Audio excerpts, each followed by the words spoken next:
இந்த வீடியோல ஒரு முக்கியமான போக்கேமான கேப்சர் பண்ண போறோம். அந்த போக்கேமான் வேற எதுவும் இல்ல. ஓடிஸ் தான். இந்த ஓடிஸோட பெனிஃபிட் என்னன்னு பார்த்தீங்கன்னா, ஃபைட்டுக்காகவோ இல்ல பேட்டிலுக்காகவோ இந்த போக்கேமான் வந்து பிடிக்க போறதில்ல.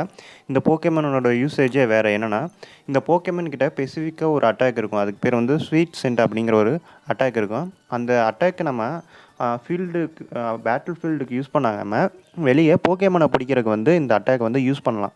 இதுக்கு முன்னாடி கேம் விளையாண்டவங்க யாராச்சும் யூஸ் பண்ணியிருக்கீங்களா? அப்படிங்கிறத கமெண்ட்ல சொல்லுங்க. ஏன்னா இந்த ஸ்வீட் சென்ட் யூஸ் பண்ணும்போது நமக்கு சில டைம் வந்து ஷைனி போக்கேமான் கிடைக்கும்.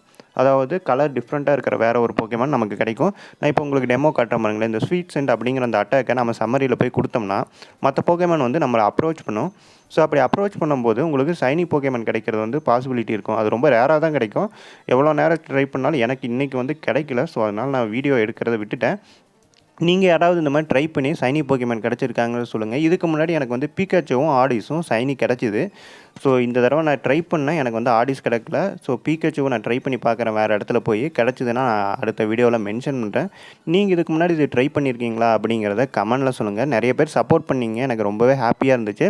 நீங்க சொன்ன கேம்ஸ் எல்லாம் இந்த கேம முடிச்சதுக்கப்புறம் நான் வந்து நெக்ஸ்ட் கேம்ல வந்து ஆரம்பிக்கிறேன். அப்புறம் நம்ம நண்பர் இஜாஸ் அப்படிங்கிற ஒரு நண்பர் வந்து நம்மளோட எல்லா வீடியோவுக்கும் கமெண்ட் பண்ணி அவரோட சப்போர்ட்ட குடுத்துட்டு இருந்தாரு. ரொம்பவே நன்றி ப்ரோ. உங்க சஜஷன்ஸுக்கு ரொம்பவே நன்றி.